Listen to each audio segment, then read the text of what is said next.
Govardhan, you can start. Yes, ma'am.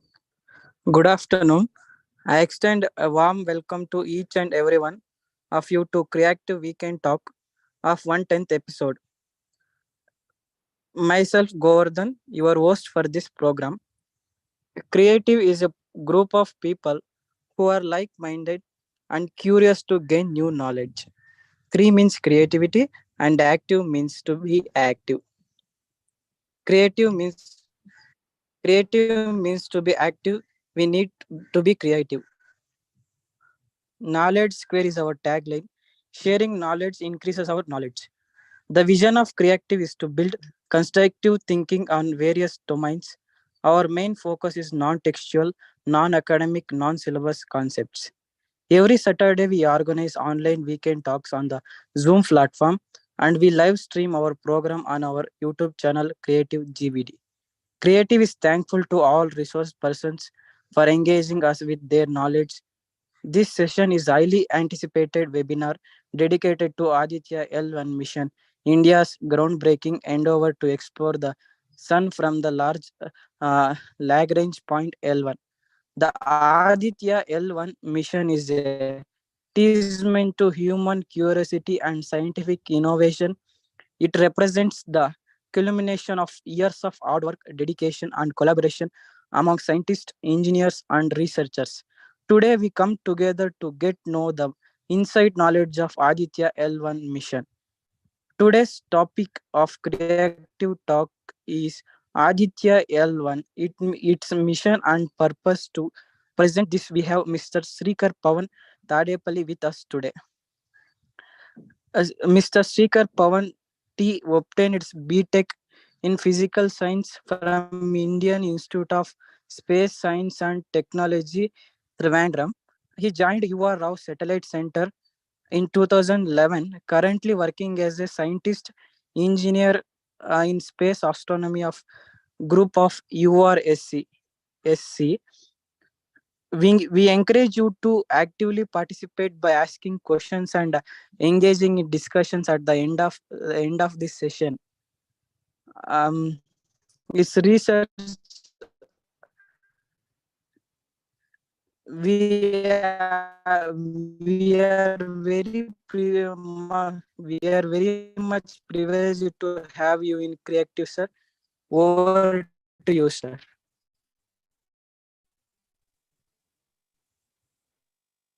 Thank you, Mr. Govardhan, for that introduction. Um, I hope I'm audible. Yes, sir. Yeah, thank you. So, good afternoon to all the participants and people on different platforms of social media. Yeah, it's great to be on this platform, and I thank the organizers for giving me this opportunity.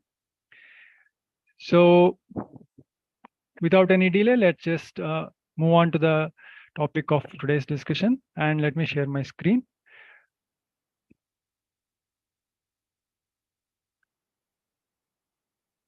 Visible, sir. Yeah. So let me do right. So as Govardhan mentioned that today it's an exciting time for us to be here and discuss about India's latest mission, scientific mission on the block, Aditya L1, its mission and purpose. So I'll try to do my best in terms of detailing about it, um, given the knowledge I have. And at the end, you may ask me some questions based on what content we will describe here. So let's move on. So this is the outline of the talk that I planned to have today. So we'll start with what is Aditya L1. I mean, assuming that this talk is targeted for undergrad students and also in general anyone with who are science enthusiasts. So we'll talk about what the overall mission is, just briefly, and what it entails. Then, as you know, that this is India's first solar mission, and then it's reasonable to ask why study the sun. So we will have some introduction to what are the what solar physics is about and why do we need to go about doing the solar science and other aspects of it. Then we have then we'll have to know about what sun does to us, or earth in general, and from what perspective. So this will be a very different perspective from what we normally have.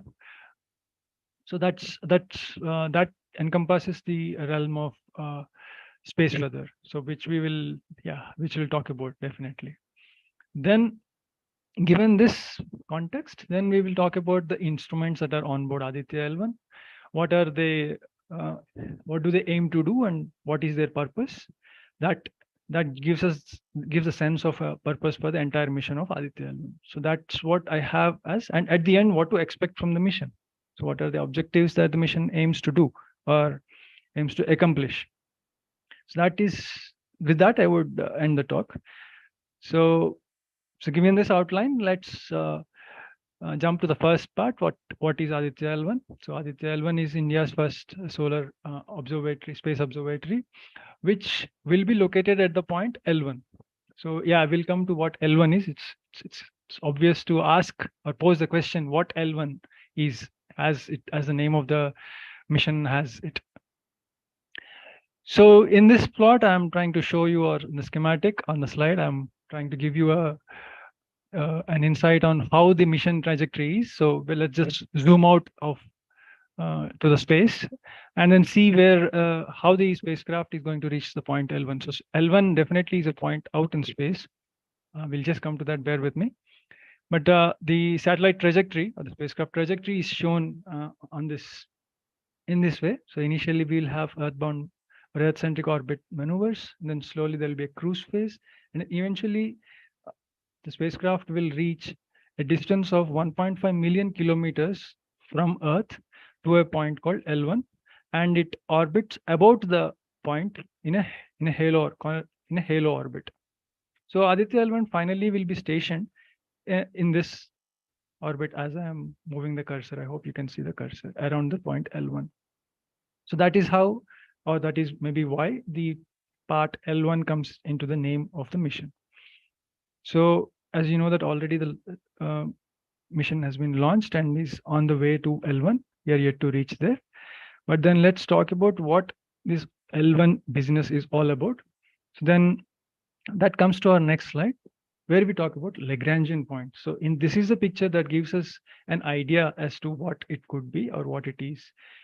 So definition-wise, the Lagrangian points are those points or null points where, if we consider a two-body problem or a two-mass problem, and the points where if you put a test mass, the test mass will feel zero force, or where the forces are compensated, are called Lagrangian points, famously discovered by the mathematician, Italian-French mathematician, Louis Lagrange, and the Lagrangian points come after his name. So there are 5 points. So if we solve for a two-body problem, or rather here I must say it's a three-body problem where the third body is called a test mass. Its mass is very low compared to the masses that of the other two bodies. So in this case, for our scenario, it is Sun and the Earth. So for these two cases, there are 5 points or null points or Lagrangian points which we can solve for, and L1 happens to be the point that is in between the two bodies along the line that is joining the two bodies. So L1 happens to be the point here, and L2 is the other side, and L3 is the one that is behind the Sun, and L4 and L5 are these points. So why this is chosen? Mainly because, so if Earth moves about the Sun in this orbit, then the point also moves about and then gives a view of Sun continuously. So we'll have a continual view of the Sun, an unobstructed view.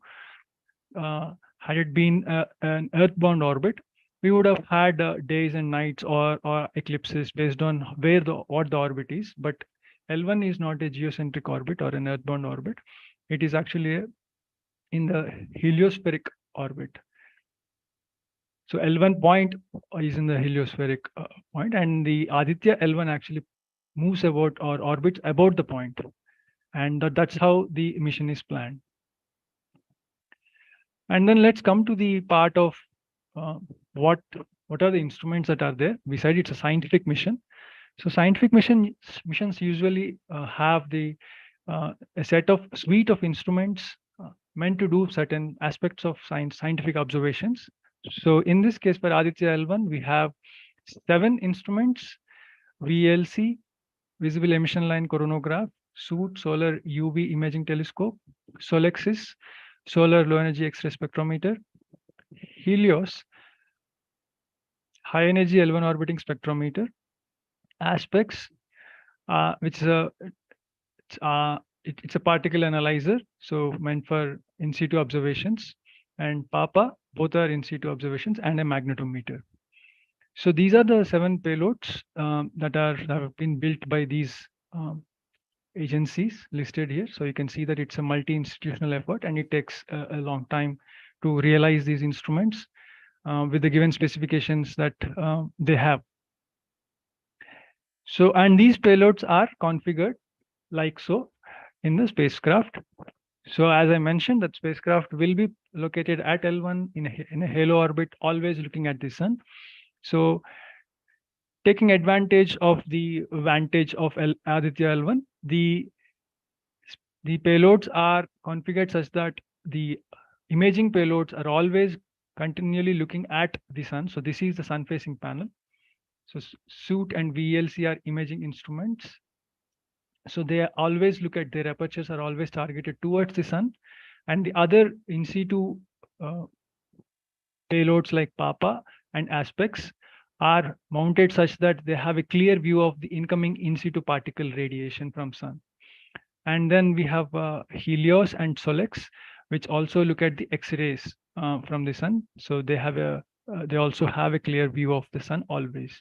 And then we have a magnetometer that is currently in the stout condition, but finally when it when it reaches L1, it deploys. So it's a 6-meter boom, and it deploys in this direction. And then the magnetometers are deployed away from the spacecraft to avoid any of the background fields. So in short, this is what the mission aims to has this is configured to be stationed at L1, and use these instruments to do solar observations continually.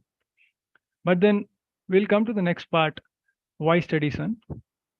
Before we move on to what these payloads are, so before I describe what these payloads do, it is natural for us to have some understanding, or it is important for us to have some understanding about why these payloads are created and what is the rationale behind them. So for that, it is justified to study, know about what is already known and what is still unknown in terms of solar science. And yeah, at this point, I can explain this question, or I would like to rather explain this question from 2 points of view.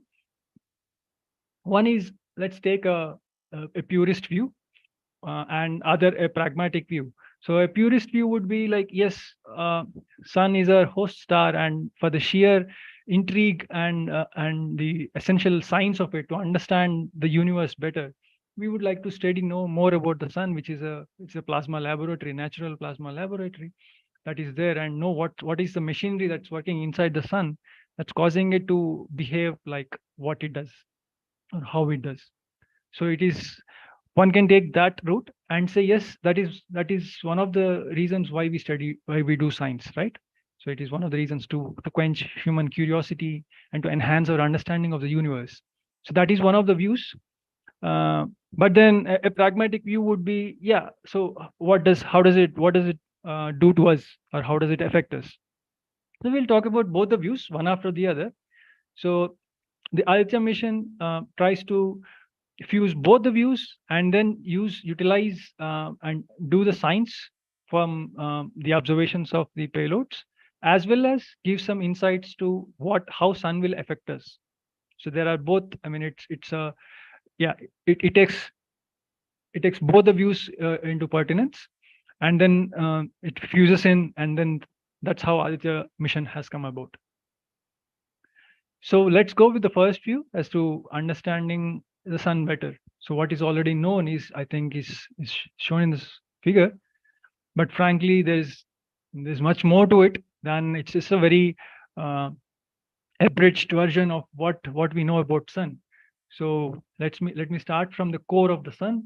So the core is this region, internal region, maybe the internal 25% of the radius of the sun, where very high density exists, and that is a region responsible for all the energy generation, wherein nuclear fusion happens, wherein protons are converted to helium, and then hydrogen burning happens at very high temperatures. So that is what the primary output for energy output. That is, this is the place what is responsible for the entire energy output for the solar system.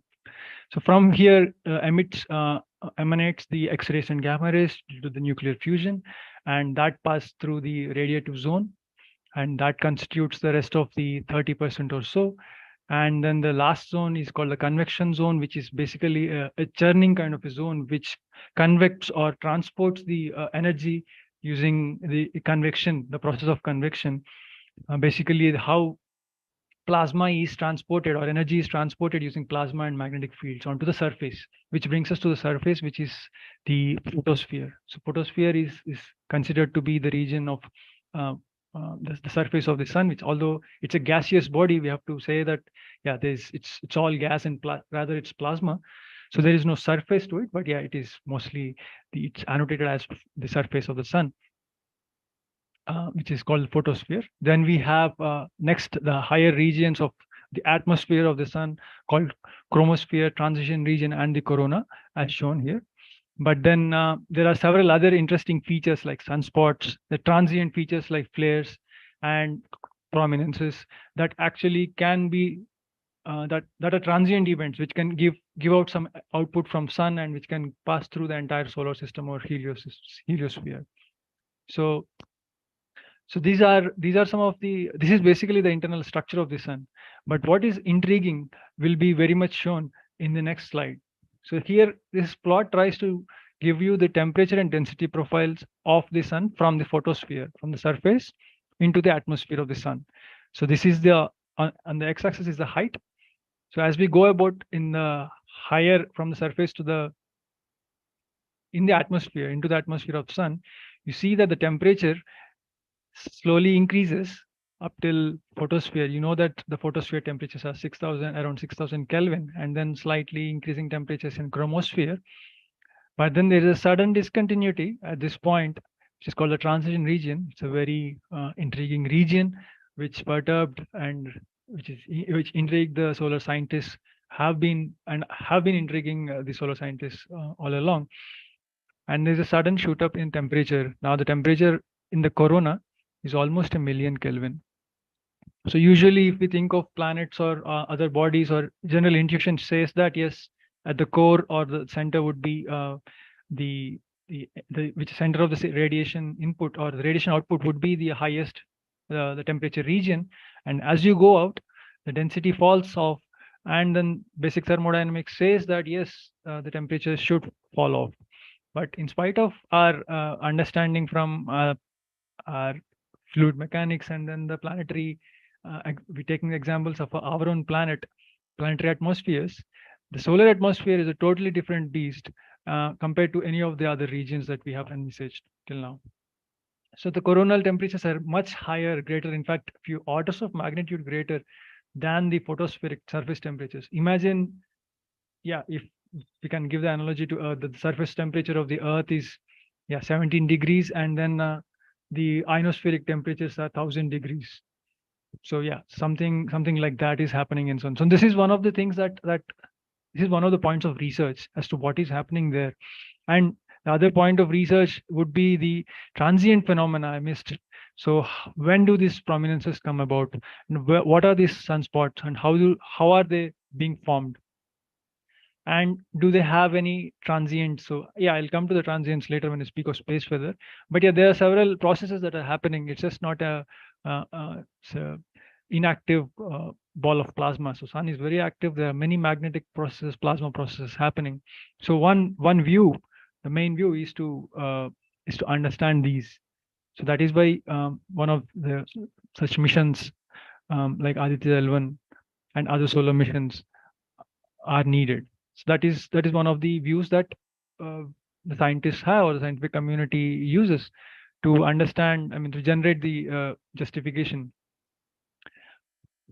Then we come to the other view, which is a pragmatic view, and say that yeah, it's okay. That is all fundamental science. That is good, all good. But then, how does it affect us? So then comes us then that brings us to the realm of space weather. So I'm sure you would have heard of these two words separately, space and weather. That's why I have bifurcated them. So space, yeah, in general has many meanings, but in this context, we are talking about the realm outside the terrestrial atmospheric influence. So there are several definitions to it, like Kármán line and so on. But yeah, it's few hundreds of kilometers from the surface of the Earth, or 100 kilometers can roughly be considered. Yeah, now that we are not in the atmosphere and we are moving into the realm of space. So so then what's weather there? So weather, we know that by definition would be the local climatic conditions that are there, that prevail over a region in terms of its cloud cover, temperature, pressure, humidity, etc. So when we say, yeah, these are pretty common terms, but we join these two terms, what comes about? So let's do the definition first for the benefit of the students. So space weather is that what describes the variation in the space environment between sun and the earth. That is what, and not just that, it also describes the phenomena that impact the systems and technologies in orbit and on earth. So what are the technologies? The spacecraft, man-made, all the spacecraft and all the planes, all of these are technologies made by man. So they can be impacted as they move about in the space.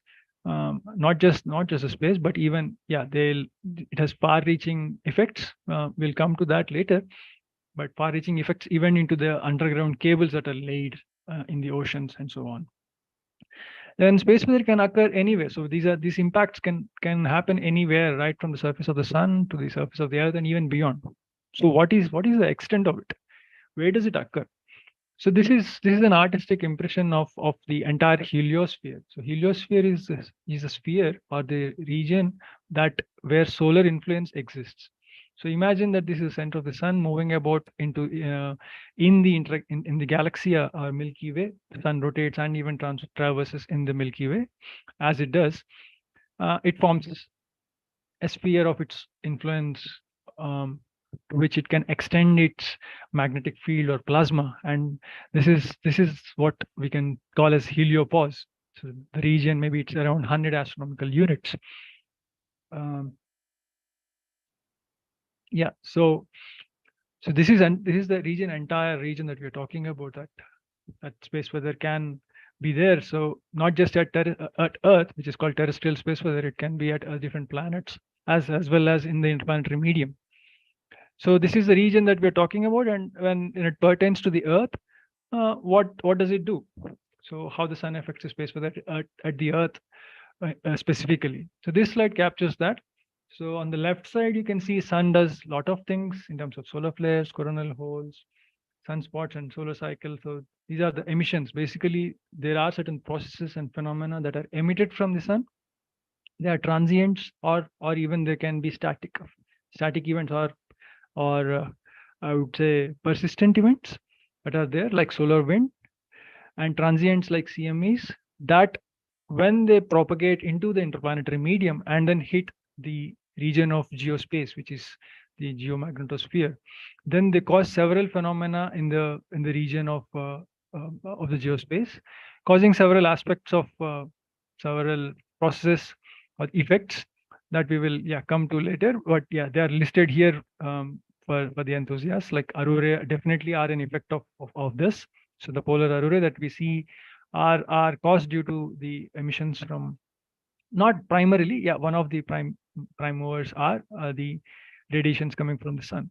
And then there's something called ionospheric scintillation, and then total electron content change.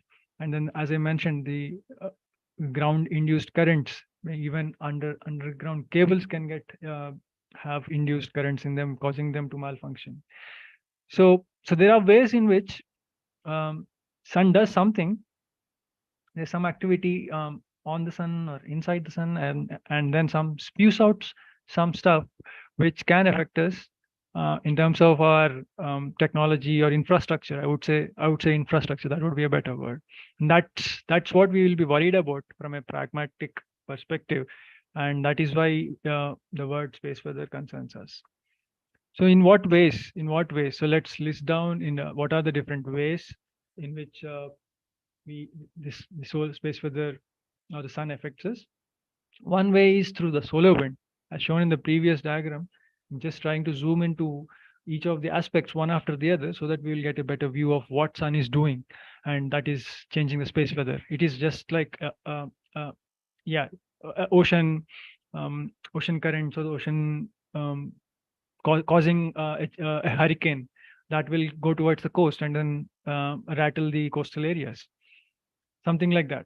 So one of the aspects is the solar wind. So solar wind is a continually emitting or leaky atmosphere of the sun, which is heated and not retained by the sun, and is accelerated into the interplanetary medium. There's an acceleration happening because the energies are very high, and the speeds are of the order of 400 kilometers per second. So wind is basically ionized plasma, which is basically protons and electrons that are continually emitted from the sun. So solar wind consists of these particles at going at speeds of 400, even that is for the slow solar wind. And there are other types of solar wind called fast solar wind, where it can reach speeds up to 700 to 800 kilometers per second. So this is something that always comes about. It's always there. So you can see that from here, the sun is coming, the atmosphere is heated, and then it's not retained, and it's always coming towards the heliosphere, and it can have, yeah, it can interact with the magnetosphere of the Earth, and then create all these phenomena. So yeah, that is solar wind and how it is accelerated, and when it comes about, when the slow solar wind comes, and when the fast solar wind comes, and how in general the acceleration of the solar wind formation is there, is one of the aspects of scientific study in terms of solar science and space weather. Then we have solar flares. It's a very interesting process. So solar flares are transients. As you can see, I'm trying to show two different panels, basically two different wavelengths of sun. So it is, imagine the surface of the sun or atmospheric of the sun, atmosphere of the sun is having a sudden generation and dissipation of energy. So imagine a bomb blast, which is which is much more. I mean, millions of times greater than the atom bomb that is that's dropped in Japan, and even the ones that are created later. So the energies here that are generated, so it is a sudden emission, sudden intense energy emission of radiation. That is what is called a solar flare. So, and the energy or the powers can go as high as 10 power 27 ergs per second. So from 10 power, even as high as 10 power 32 ergs per second. So it's not anywhere close to what we see on Earth, or we can't mimic such energies here, or the scale of it. So solar flares, when they are emitted, so they'll have intense. So the radiation or the emission is very intense because of the energy output rate, and also the rate at which the process is happening. It's very fast. Within few tens of seconds or even minutes, a span of few minutes, there'll be built up of energy and then sudden emission. It's just like it's an explosive. So an explosion on the sun in solar atmosphere. So it will release high energy radiations from gamma rays, X-rays, and even up to high UV. So what we are seeing here on the screen is the scattered radiation from the electrons in the solar atmosphere. So it's actually saturating the detectors. That is why they're so bright. And these can have, so these high energy emissions, when they're incident on our Earth's ionosphere, they'll ionize, total electron content will drastically change. There can be a lot of scintillations, so which can even lead to the not so beautiful effects as aurorae, but the ones, even detrimental effects like ionospheric scintillations, which can actually cause a GPS satellite to not locate the position, so your GPS may not work properly. I mean, it's not it's not a bad, it's not a great scenario in that sense. So solar flares are very much um, important in order to see where, when they happen and how do they affect us, because they will have global scale, large scale detrimental effects in terms of ionizing radiation generated from the sun reaching the atmosphere of Earth, and then causing all sorts of unwanted effects. Then the third one, another interesting feature, it's again a transient, is often it's an associated phenomena with solar flare, but so they may happen even simultaneously. Is coronal mass ejection. So the previous one is a radiation or the electromagnetic radiation output in terms of photons, so solar flares. So the coronal mass ejection or CMEs are basically mass ejections, huge mass ejections, as you can see. So these are, this image actually shows the huge plasma rope or plasma, basically the CME coming out of sun. So this trace, this white trace is a solar disk. So the instrument, which is, it's a predecessor for VLC on board Aditya, this actually blots out the disk of the sun, so that the disk emissions will be blocked, can be blocked, and then we'll see the region that is around the sun. So it is the instrument's name is called coronagraph, and that's the process so that we do is coronography. So we want to image or understand the corona, or rather, or here in this case, atmosphere of sun. We don't want to look at the surface or the disk region. So you blot out this region and then you image this. So it's a very clever technique. And a similar instrument is also on board Aditya L1, with where this region, the blocking out region, is much closer to the surface of the sun. So it's much closer instead, rather in this case, it is much away. So this is the surface, and we are talking about mostly 2 times the surface, 2 times the radius of the surface, sun. As coronal mass ejections are huge plasma emissions, almost ranging from few hundred kilometers to, they can go up to even 100 kilometers per second to up to 3,000 kilometers per second. So they are just huge mass ejections, and we can't even guess the mass of the CME. It's close to 10 per 12 kilos. So it's huge plasma output coming at speeds towards the, not necessarily towards the Earth, but when it does towards the Earth, we will see again all the interactions of plasma and magnetosphere that I just listed previously. So it will generate huge shocks into the geomagnetosphere, and it can rattle the space infrastructure a lot. So coronal mass ejections are, again, if they are emitted, we want to image them then and there, and then as they pass through the interplanetary medium, depending upon their speeds, typically they may take 12 to 18 hours. The fastest ones will take within a day or so. They can reach the Earth, or they can traverse the 1 AU distance within a day or so. But the slower ones, there are slow CMEs as well. They can reach in a few days' time. So we will have some time once we know that yes, there is a CME emitted, and if we know the direction of it, and then what directions, from the directional mapping, we can understand whether it will hit the Earth or not. So there are several alert mechanisms that are there from these data. So Aditya L1 will enhance the capability in terms of imaging these CMEs and also understanding the science behind them. So that's one of the science objectives.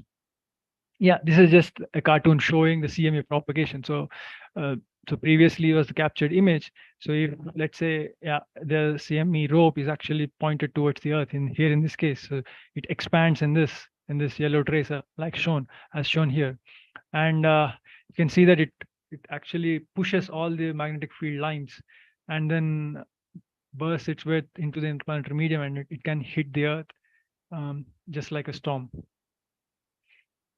So this is another way in which, so once it reaches this point, the entire just like a hurricane hitting the coastal regions, the entire complexion of the geospace will change in terms of its plasma and magnetic field levels. Then the other aspect is, yeah, it's a solar radiation storm. So usually it's a complementary effect compared to associated with CMEs and flares.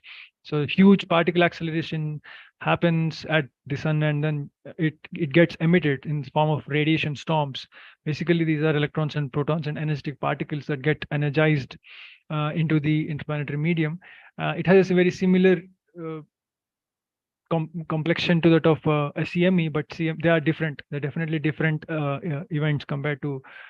So they will have a particular acceleration profile, and then they are associated with solar flares and other CMEs as well, and even CMEs as well. So when this happens, you would have seen in certain news articles recently that yes, a geostorm is coming, and then the magnetosphere is can get perturbed, and all that, because that the reason is that right now we are going towards a solar maximum. So where the solar activity or the probability of these events, these transient events happening, increases by the day, and that is why we often these days we hear about the solar storms. Uh, yeah. So coming back to um, the same old plot of space weather. So there are several causes that I just listed: solar flare, solar wind. There are more actually, yeah. But these are the main ones, or the salient ones in terms of how they are coupled with respect to our own the space weather at the Earth. So now we can see that, yeah, all the solar storms or CMEs can ignite or initiate geomagnetic storms, which are basically activities happening in the geomagnetosphere, which will give rise to all these phenomena that we have just already discussed. So there are certain effects that are pertinent to us. So I think that this gives enough reason in terms of space weather to keep studying sun and more understand more about it, and in terms of knowing when these events can happen and how these events will affect us better. So with that view, now we have that backing of what sun does to the earth, or in general what sort of things that are there in terms of the electromagnetic radiation output, plasma output, and even magnetic field output. Then these Aditya L1 payloads are configured in this manner to, yeah, so that we will capture different aspects of these. So let me go through what each does. As mentioned, VLC is actually coronagraph. It's a visible emission line coronagraph. It means that it works in the optical and maybe one in the IR wavelengths. So the wavelength emission and is the wavelength emission is in optical for these. I mean, the capture of uh, the instrument captures the wavelengths that are there in the optical and IR bands lines, and it also acts as a coronagraph. So basically, you can expect pictures of this order or better actually. So where the disk or the blotting disk is very close to the surface of the sun. So it is 1.05 R sun is what we are targeting from the instrument. So this is one of the bigger instruments, and it's one of its kind. So so it is meant to do CME acceleration studies closest to the sun, how the CME evolves and initiates. That is not done till now. So that is one of the things that VLC aims to do. Then the other two instruments, which are Solex and Helios. These are X-ray spectrometers. So these instruments are mainly targeting the solar flares. So solar flares are, as I mentioned, high electromagnetic radiation emitting processes. So we want to study solar flares in X-rays. So these two instruments combined together will form X-ray spectrometer in a very large bandwidth from 1 keV to 150 keV. So the instruments capture the solar emission intensities from the sun in terms of at how many X-rays are generated during flare at very fast times. I mean at very high cadences. And then coming to the suit payload, which is solar ultraviolet imaging telescope. It's again one of its kind. It's a near UV imaging telescope. It is expected to give full disk images from the sun, which aims to observe chromosphere. Because if you remember that the near UV emissions, so near UV emissions here are from the region of wavelength regions of 400 nanometers to 200 nanometers, and this region mainly is the emissions are coming from the chromosphere. So the suit payload is tries to understand or aims to get the information about how the coupling of chromosphere and the corona is, and also to image the chromosphere aspects which are very much lurking behind the corona. So it does a different wave. It chooses a different wavelength band to probe deeper into the sun. And these are the 4 remote sensing instruments. Then we move to the in situ instruments, which are PAPA and aspects and magnetometer. So PAPA and aspects are very similar and complementary payloads or instruments, in the sense that they capture the electron, proton, and ions, or the ions output at the L1. So they are in situ. So they are instruments that are designed to actually sniff out the radiation or the particulate radiation that is there at the L1 around the orbit. So that is why they are called in situ payloads, and they work in from the very large range of energies, ranging from few EVs to KEVs and even MEVs, mega electron volts. So they also have directionality about them, so they can tell which direction the particle ions are coming from, and they have a ability to distinguish between which ion it is, whether it's an electron or proton or alpha particle. So they can identify what it is. So if you have followed our previous discussion, it is basically we are trying to see the solar wind as well as the solar energetic particles or from the radiation storm that come about. And finally, we have the magnetometer. So magnetic field, as mentioned, so the sun brings out plasma as well as field output into the interplanetary medium. And it is important to capture how the field is varying, not just at the surface of the sun, but also how it is emanating into the interplanetary space.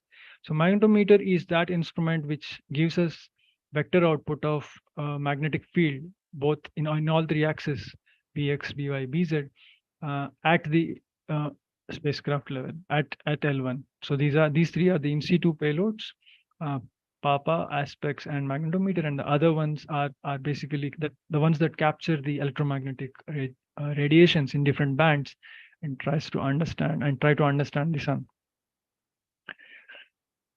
So given these, what are the major scientific, what you can expect? So what are the major scientific objectives? So all these are the ones that are the salient ones that are listed. So of the 7 payloads, if we combine the observations of all the payloads along with the other international missions that are prevalent at L1 and at other places, we can enhance our understanding in terms of the coronal heating. The slide that already mentioned, where coronal temperatures are much higher than the photospheric temperatures, and how the solar wind is accelerated to such great speeds, and why is it always coming? How is it always generated? So basically, the generation and acceleration mechanism solar wind is something that we can do, or we aim to do, is one of the major science objectives of Aditya.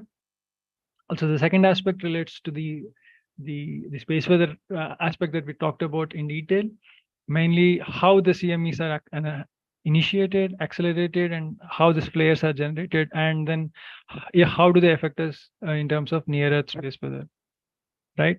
Then we have from the suit payload. The third objective is mainly pertains to the suit payload, which tries to find the coupling. So we talked about different layers of the atmosphere, or from photosphere, chromosphere, and corona.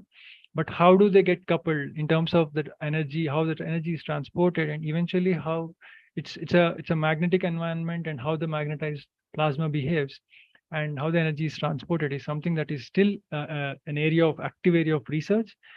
And yeah, so that is also the one of the major scientific objectives of Aditya. And also as I mentioned, we have directionality information and also our ability to generate a particle spectra and identify the particle from our in situ payloads. So solar wind, as it comes to Aditya, Aditya brings about the solar wind distribution, how it is there in the interplanetary space and how the directionality is there. Is there an anisotropy in terms of its temperature and species? Such objectives are also can be targeted from all these payloads of Aditya L1. And coming to the uniqueness of the mission, so we will be doing first time we are getting the spatially resolved solar disk in the near UV band. As I mentioned, this is from the suit payload. So this is very much relevant in terms of both from space weather, but also understanding the chromospheric region of the sun. Then the second one is for the VLC payload, where, as I said, any coronal mass ejection dynamics will start from the corona, and we have been imaging it much higher in the corona from much higher regions in the corona. So we are losing out on the information of what is happening exactly when it starts, the initiation part or the acceleration part into the interplanetary medium. So this the VLC payload does imaging from 1.05 arson, which is a very pristine information that we will get. Apart from that, we have embedded onboard intelligence to detect CMEs and solar flares, so that we will alert the community or any of the other, let's say, the aeronautical community to about about an impending solar storm or a CME that is coming about. So it's about space weather. Then lastly, we have also directional information from different directions. We can do the solar wind observations from different directions. So we have directionally placed sensors to capture the solar wind anisotropy. So yeah, so this is what I wanted to say in summary, the uniqueness and the objectives of the mission and how it is accomplished, or rather how it is configured. So Aditya L1 will be once placed in orbit, will be India's first space observatory, solar observatory. And yeah, please stay on board for any of the further details. And the mission is just getting started. And for any of the further updates, you please keep looking at this URL. So that's all I have. Thank you. I hope I was audible and there were no breaks in between. Yes, sir, you are Yeah. audible. Yeah. Okay, any questions? You can raise your hand so that I can unmute and. Yeah. Any questions? Venkat. Yes. Okay, 1 minute. Yeah, you can ask the questions. Unmute yourself. Okay. Okay, yeah, great. Thank you for your presentation, sir. My question here was that Aditya L1 is on a orbit that is L1, one of the Lagrangian points. That means that it will orbit a place wherein the gravitational forces of the sun and Earth really equalize. So my question was that how does it really orbit or go around a point with the middle of nowhere instead of staying at a constant place or a constant location? Right. So your question is a very pertinent one and an excellent question. So there is no object for it to revolve about, right? So it's going about in an empty space. Yes. Yeah. So yeah, that is very correct. You're right on track. So to answer that question, so when you imagine, I mean, I don't have the slide right now, but if we try to plot the solar gravitational potential and the Earth's magnetic gravitational potential, we see that there are some null points that come about, and L1 is one of those points. But the point here is that it exactly is not an optimal point, right? So if you slightly move away, and also what is that there's always centripetal force that is coming about in the picture. So for any orbit to stay like Earth always, there's a it revolves about the sun. So it faces the gravitational pull of sun, and as well as it revolves. So it has a centripetal force as well. So L1 is that point where these forces are almost nullified. They're not exactly nullified, so they're almost nullified. So you place, and also or by the time you place a spacecraft at an point, you'll have a velocity. It will not have a null velocity with respect to the frame. So there will always be a, so L1 orbiting is like there is no other point that is there. The object that is there's no planetary body that is revolving around it, but it is orbiting about a point L1, mainly based on how the balance of these forces is there with respect to centripetal and gravitational forces. Also, the third point is it has its own propulsion mechanism. It is not like it doesn't, it is an active body. So if you want, you can fire thrusters to correct the orbit, or you want to do any corrections or trajectory corrections or so on. Okay, got it. Thank you.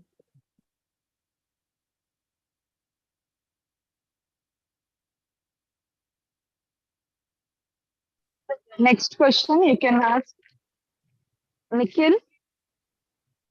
You can unmute yourself.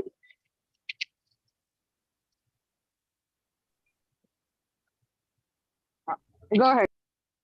Yeah, good afternoon, sir. Good afternoon, ma'am. Actually, my question was also same, which my friend asked just now. Okay, but one more question, sir. Yes, please. Sir, may I know what is the destiny of Parker Solar Probe Destiny of NASA? Our Yeah. destiny is L1 point. Right. So Parker Solar Probe is in a heliospheric orbit. So it is not at L1. So it goes. It has a very elliptical orbit about the sun. So it is like a planet going about the sun, but it's a spacecraft, and its orbit keeps. Yeah, the final orbit is very close to the sun, the perigee of it, the point at which Yeah. the point in the orbit where it will be very close to the sun is closer than what Mercury's distance is to sun. But definitely when it goes away, apogee, it's much farther. So its orbit keeps varying, is what I can say, and it goes about the sun, not about any planet or any point. Sir, But whose destiny is big, sir? Our Aditya or Solar Park Probe? sorry, I couldn't. Destiny, I mean, distance, sir. Whose distance Is more Aditya or Solar Park Probe? with respect to? From our Earth.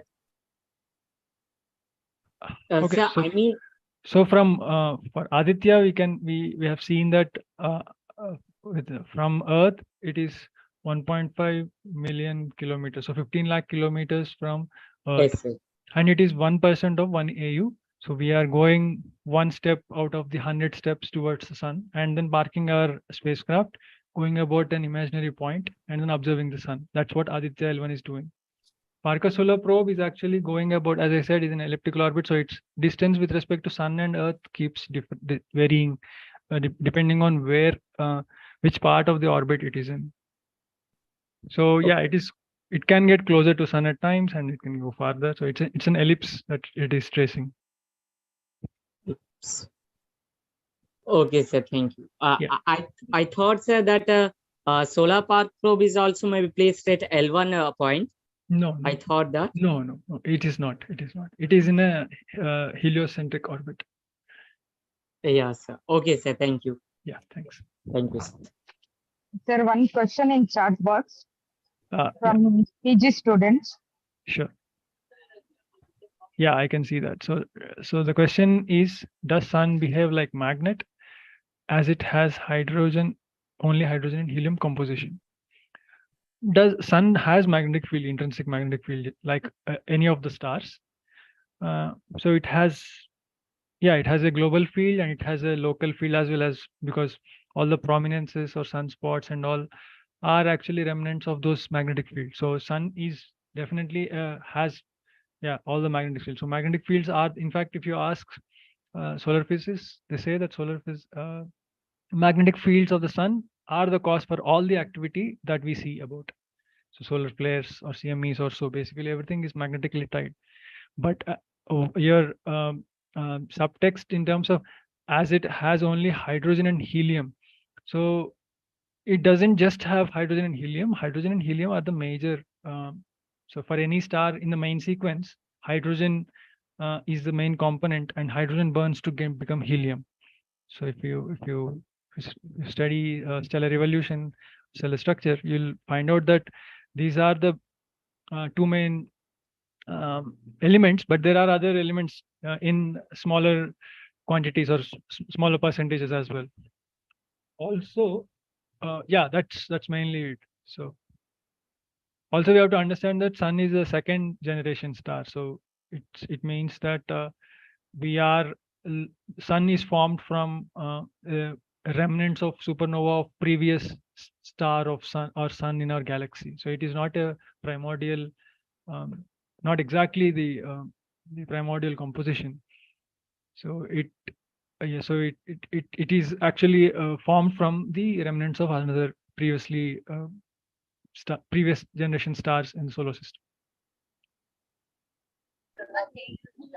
Okay. Mr. Mallesh, you can unmute and ask the question. Well, I'm Mallesh from Mysore. Yes, sir. I wish to know that the answer to the question that you gave, that both the forces balance, is in a frame which is rotating. So in a rotating frame, you can say the two forces balance. But in an inertial frame, the L1 point refers to that point where the necessary centripetal force is from the sun. So when we say the forces balance, it is in a rotating frame, not in any inertial frame. I just wanted to add to what you are telling. One point. Second point is, I would like to know why you have to go in an orbit around L1 and why that orbit is not exactly like an ellipse or a circle. May I know the answer from you? Yeah, so that is what I try to explain. So L1, placing a spacecraft exactly at one point is not possible. As I said, even a small perturbation to it, which again, so let me just come back. So and say there aren't only two bodies in the solar system, and then the third body is Aditya L1. So the L1 or the Lagrangian points theory that we are talking about is only applicable to a two-body problem where the third body is a test mass. But that is the theory. So there is never first thing, even if you solve that, the point L1s are L1, L2, L3 are called unstable points. You may refer to the theory, and L4 and L5 are the stable points as they're classified. So L1, so if any slight perturbation, you will have a lot of deviation. So it is about the equilibrium of the points. So it is very tough for an active body to be there at a single point. So what we do, or what one can do, is about keep your orbit maneuver such that you are basically about that point in a very in an ellipsoidal manner and staying close to that point. So that is how the halo-ness of the orbit comes about. So if you imagine a halo, it is not about any point. It's just a region around a point. So that is why it's called halo orbit. And placing and holding it at one point is not possible, as they are unstable. I hoped I answered your question. Okay, any more questions?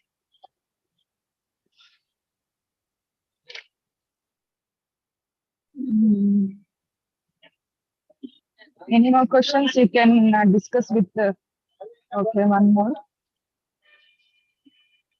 Yes, you can unmute. Mallesh. Yeah, thank you for your very detailed analysis. I just wanted to know that once you said it's a three-body problem, is it because we cannot find exactly the analytic solution?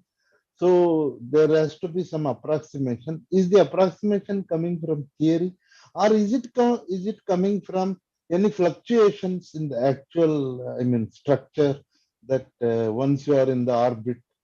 This is one doubt that I had, whether the fluctuations are from our uh, uh, inability to solve the equations. That is No, one. sir. So Ah. it is both. So Ah.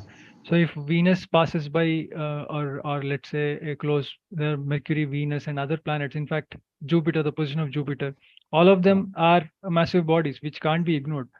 So so even if we have a holding, there will always be perturbations to the point. Apart from the sun and the earth, in fact, there is always moon. So moon is much closer to the L1 point. So it will have during full moon and new moon, it will have different positions. As moon's position vary, there will be perturbations. So it's not a static system, as or rather, it is always a perturbed system because of all the orbit rotations or revolutions of the planets and all other planetary bodies. That is one of the reasons why there will always be perturbations and we can't hold. And even otherwise, the point at which the L1 point is a pretty unstable point. Is that's to my knowledge. Sir, one more question. Yes. Kage, sir, Yeah. you can ask. Yeah, I would like to know what is the expected lifetime of this mission, Aditya mission. And also one more thing, the kind of orbit you showed for the satellite before settling it onto that L1 point seems very strange. Could you explain a little bit more about that orbit, looping around itself and then finally settling onto that point? Right. Yeah, that funny orbit. Having a knot and then coming back to L1 point, and how does one explain I mean, that it's kind of not a thing? knot. It's actually in 3D, so it goes. So it has to get to the actual velocity vector that it wants to. So here the velocity vector is supposed to be in this direction, so that it will go about the halo or in the halo orbit. So for that to be achieved, this maneuver is taken. It's actually not a knot. It's a 3D. So I apologize for the kind of depiction that we have. So, but if we can see it in 3D, these paths won't cross. You mean you are going to create some kind of mechanism? I mean, the intervention so it undergoes that kind of a loop. Yeah. So here these paths are not crossing. They are away. They are different. They are very much separated in space. And also this is to get to that velocity vector direction, which the spacecraft is required to have. So that is the one. And to answer your first question, yeah, Aditya L1 is designed for a mission lifetime of minimum lifetime of 5 years. So it's supposed to be it will be there for at least 5 years, and beyond that, yeah, it depends upon how good the instruments are, and yeah, the rest of if there are any detrimental effects that are caused due to sun, that on the electronics or the infrastructure of the spacecraft, yeah, it may not work fully. But 5 years. 5 years. So there are all kinds of shielding mechanisms attached to the aircraft, so that the spacecraft. So shielding, it has to be shielded against all kinds of ions and all that which you explained. Right. So that shielding is there. Correct. So yeah, there's each and every component in the spacecraft has is estimated to. I mean, there's estimations of what radiation dosage it will have, and then appropriate shielding is in place already. Okay. So Thank you very much. Yes. Thank you. Yes. Any more questions? Okay. Shall we end, sir? Yes, think, sure. okay. Yeah, so thank you very much, Thank everyone. you sir, for your time and your knowledge sharing with us. It's our pleasure to have you in Creative. Thank you very much, sir. Thank you all the participants Thank you for being with us. Thank you. We are ending here.